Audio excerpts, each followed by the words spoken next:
નમસ્કાર કરી દીધો. રામ રામ, જય જવાન, જય કિસાન. આપણે આજ આ મોટા ભાઈનું જીરું કાઢી રહ્યા છે જાંગીરથી.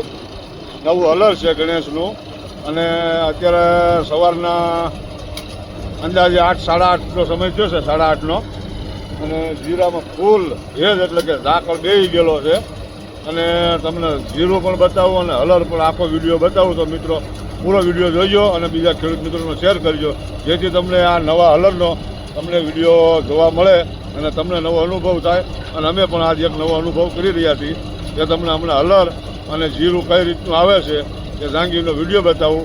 આમ તો હવે જાંગીર ઘણા બધા થઈ ગયા છે હલર, તમે જોયા જ છે, પણ છતાંય આપણા મોટાભાઈને ઓલે કરવું ચાલુ છે. એટલે એમ થયું કે ખેડૂત મિત્રોને જણાવી કે અત્યારે જીરું કેટલું સવર છે. મારું એમ કહેવાનું કે ખાસ મિત્રો, જીરું હલકું હોય તો ઠંડુ હોય કાઢો ને તો દાણો હવામાં ઓછો ઉડાડે. એટલે સવારનો સમય છે, હું તમને જીરું બતાવું કેટલું સવર છે. આપ જોઈ શકો છો, આ જીરું ભાંગતું પણ નથી. જોવો આટલું સવર છે, છતાં હલર ચાલુ છે. પણ આમાં શું થાય, આ ઝીણો લાલ દાણો થઈ ગયો છે મોટા ભાઈને, એટલે હવામાં ઉડાડે નહીં એના માટે થઈને એને અત્યારે સવારનો સમય પસંદ કર્યો છે અને હલર ચાલુ છે. હું તમને લારીમાં જીરું બતાવીશ અને હલર કઈ રીતનું જીરું ઉપાડે છે ઓર, અને કઈ રીતનો દાણો આવે છે, કેવું ચોખ્ખું આવે છે, તે તમને બધો આખો વિડીયો બતાવીશ. તો તમે મિત્રો કેવા થ્રેશરથી જીરું કાઢો છો અને તમને કેવું એનું રિઝલ્ટ મળે છે. કોઈ આથી નવા હલર હોય તો કોમેન્ટમાં અમને હલરનું નામ અને ઇમેજ મોકલજો, તો જેથી કરી અમને પણ નવો અનુભવ થાય અને અમને પણ જાણવા મળે. તો તમને પૂરો સંપૂર્ણ વિડીયો બતાવો, હલરનો ખર્ચો આખો રાઉન્ડ બતાવી, તાણાથી માંડી અને જીરું આવે છે એ બધું જ તમને આગળ બતાવું છું. આપણે વિડીયો બતાવો. જોઈ શકો છો મિત્રો,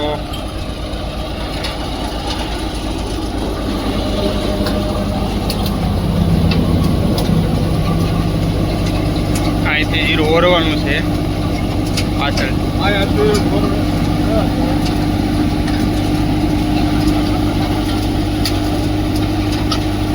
અહીંથી જીરું પાછું બીજી વાર આવે છે એટલે ચોખ્ખું વધારે થાય છે અહીંથી.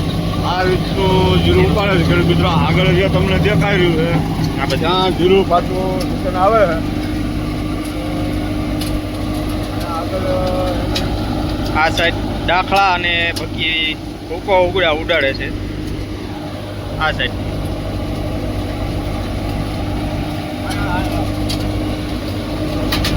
અહીંયા ખેડૂત મિત્રો સવાર જેવો ઝીણો દાણો હોય તે આવે છે. આવ એટલે આપણે આવ ઝીણો ફોર એટલે કાચું જે પાક્યું હોય એ જીરું આ સામેની સાઈડમાં આવે તમે જોઈ શકો છો.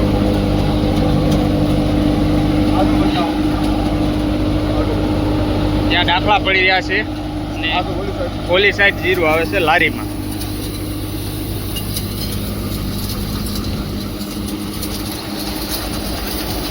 લીલું થોડોક ભેજ પડે છે એટલે હલરમાં ભરાઈ જાય છે દાખલા. અહીંયા જીરું આવે. આથી જીરું મોટું આવે પણ ભેજ પૂરો છે જીરામાં. આ સવડ એટલે કે પાણીમાં પલાળીને જોર કાઢ્યો હોય એટલો ભેજ છે, એટલે સહેજ કચ્છી આવે. તમે જોઈ શકો છો ખેડૂત મિત્રો. સારી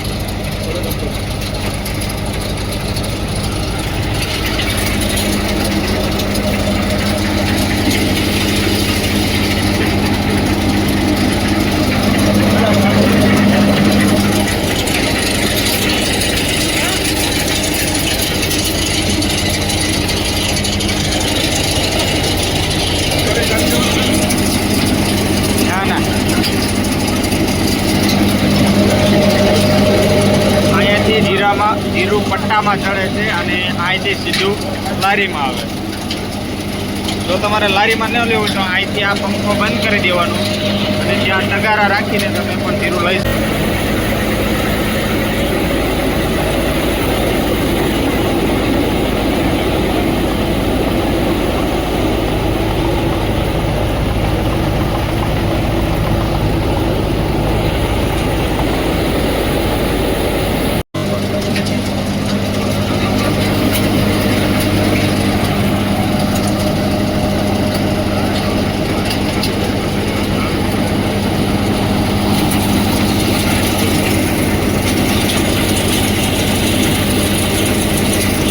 મિત્રો પછી મળશું નવા વિડીયોમાં. ત્યારે આપણે પોતાનું જ ઘરનું જીરું કાઢશું ત્યારે પણ વિડીયો બનાવશું.